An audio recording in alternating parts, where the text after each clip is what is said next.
Hi friends, நம்ம இன்றைக்கி இந்த வீடியோவில் கொஞ்சம் சீட்ஸ் எல்லாம் முளைக்க போட போகிறோம். எல்லாரும் ஆடிப்பட்டோம் அப்படின்ட்டுலாம் நிறைய காய்கறி எல்லாம் முளைக்க போட்டு வீடியோ போட்டிருக்காங்க. ஸோ நம்மளும் கொஞ்சம் சீட்ஸ் எல்லாம் முளைக்க போட்டு பார்ப்போம் எவ்வளோ தூரத்துக்கு முளைக்குது அப்படின்ட்டு. நான் வந்து எப்போவுமே நாங்கள் முளைக்க போட காய்கறியை விட எக்ஸ்ட்ரா 2-3 காய்கறி போட்டிருக்கிறேன். என்னென்னா காலிஃப்ளவர், ரேடிஷ், சீனி அவரைக்காய் ஆல்ரெடி போட்டு முளைச்சி வந்தது. ஸோ அதுக்கப்புறம் பட்டு போச்சு. இங்கே இந்த வாட்டி போட்டு பார்ப்போம் எவ்வளோத்துக்கு வருது அப்படின்ட்டு. நம்ம இன்றைக்கி என்னென்ன காய்கறி போட போகிறோன்னா மிளகாய், தக்காளி, காலிஃப்ளவர், ரேடிஷ், அப்புறமா சீனி அவரைக்காய், இந்த 5 சீடும் தான் முளைக்க போட போகிறோம்.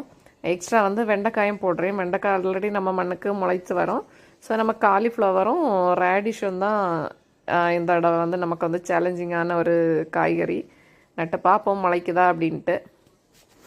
இவ்வளோ தான். நம்ம சாயில் வந்து எப்போவுமே நம்ம மண்புழு மட்டும்தான் சாயில் கூட சேர்க்குறது. அந்த மாதிரி தான் இந்த இடம் முளைக்க போட்டிருக்கோம். பார்ப்போம் அடுத்த வீடியோவில் எப்படி முளைச்சிருக்கு அப்படின்ட்டு. Thank you friends. என்னோட வீடியோ உங்களுக்கு பிடிச்சினா லைக் பண்ணுங்கள், ஷேர் பண்ணுங்கள்.